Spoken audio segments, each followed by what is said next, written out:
Welcome to Headphone News, Montreal edition for Tuesday, November 26, 2024. Shooting incident in Montreal. Early Monday morning, a shooting took place in an apartment building in the Mercier-Hochelaga-Maisonneuve borough of Montreal, Quebec, Canada. Around 3:30 a.m., police received reports of shots fired. Officers arrived at the scene and discovered a 42-year-old man with injuries to his upper body.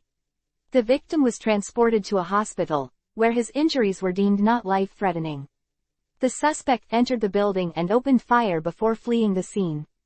Police found shell casings and have launched an investigation to locate the suspect and clarify the circumstances of the shooting. A K-9 unit has been deployed to aid in the investigation. This incident raises concerns about safety in urban neighborhoods, especially in areas like Mercier-Hochelaga-Maisonneuve, which have seen changes in crime rates in recent years. Stolen SUV crashes into police cruiser in Montreal. An 18-year-old suspect crashed a stolen SUV into a police cruiser in Pointe-Claire, a suburb of Montreal, Quebec, Canada. The incident took place around 3 p.m. after the Service de Police de la Ville de Montréal received a call about the stolen vehicle. When officers found the SUV and tried to stop it, the suspect collided with the police cruiser, causing minor injuries to two officers, who did not need hospitalization. After the crash, the suspect fled on foot but was quickly caught by the K-9 unit nearby. The suspect is set to appear in court the following day. This incident raises concerns about vehicle theft and public safety in the community. Mediation begins at Port of Montreal. A labor dispute at the Port of Montreal in Quebec, Canada, has prompted special mediation involving 1,200 longshoremen and the Maritime Employers Association. Federal Labor Minister McKinnon called for binding arbitration to address ongoing tensions. The mediation will take place over 90 days, with mediator Giles Charland helping both sides work toward an agreement. This dispute could impact shipping operations and trade efficiency in the region. Canadian MPs shift from X to Bluesky after U.S. election. In the wake of the U.S. election, many Canadian members of Parliament are moving from the social media platform X, formerly known as Twitter, to Bluesky. This change is driven by concerns over misinformation and the influence of Elon Musk, the owner of X, on democracy. New Democrat MP Charlie Angus voiced his frustration with X, calling it a toxic environment. After switching to Bluesky, Angus quickly gained 4,700 followers. At least 21 MPs have joined Bluesky, including NDP leader Jagmeet Singh. Prime Minister Justin Trudeau, who has 6.5 million followers on X, has not yet created a Bluesky account but is open to the idea. Elizabeth May, the Green Party leader, criticized X's algorithms and expressed the need for a more transparent social media platform. The rapid growth of Bluesky, now boasting over 22 million accounts and attracting around 1 million new users daily, highlights a significant shift in the social media landscape. Experts suggest this migration reflects a broader trend as users seek healthier online spaces for discussion. Teddy bear container washes up in Quebec.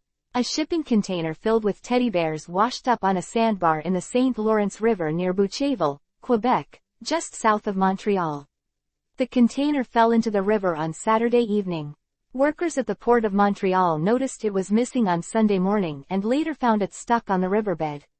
Fortunately, the container posed no environmental threat. Police arrived to keep onlookers away as some tried to reach the teddy bears. A marine salvage company is set to remove the container from the river soon. Freezing rain warning for Montreal. Environment Canada has issued a warning for freezing rain in Montreal, Quebec. The freezing rain is expected to start around 8 or 9 a.m. on Tuesday. This weather can make roads and sidewalks very slippery, posing risks for travel. Residents should take precautions and allow extra time for their commutes. The freezing rain may continue for several hours, impacting many areas across Quebec. Drivers are advised to slow down and keep a safe distance from other vehicles. Canadian National Railway workers vote for strike mandate. Workers at Canadian National Railway in Montreal, Quebec, have voted overwhelmingly in favor of a strike mandate. 97% of mechanics and 96% of clerks supported this decision. If negotiations do not reach a satisfactory agreement, the strike could start as early as January 1, 2024. Workers are demanding better job security, compensation, and working conditions. Negotiations will continue until December 8, 2023. This vote follows a work stoppage in August 2023 that disrupted operations at Canadian National Railway and Canadian Pacific Kansas City. Fire in Montreal. Triplex leaves man in critical condition. A fire occurred in a triplex on d'Iberville Street in Montreal, Quebec, on November 25, 2024. Around 2 p.m. a 57-year-old man was found unconscious and rushed to the hospital in critical condition. Firefighters responded quickly and managed to control the blaze, which started in a basement apartment. Residents nearby were temporarily evacuated for safety. Investigators suspect the fire was accidental, but the scene has been secured for further examination. This incident underscores the importance of fire safety in residential buildings and highlights the need for community support for those affected. The man's condition remains critical, raising concern and prompting assistance from the local community. Violent protest against NATO in Montreal.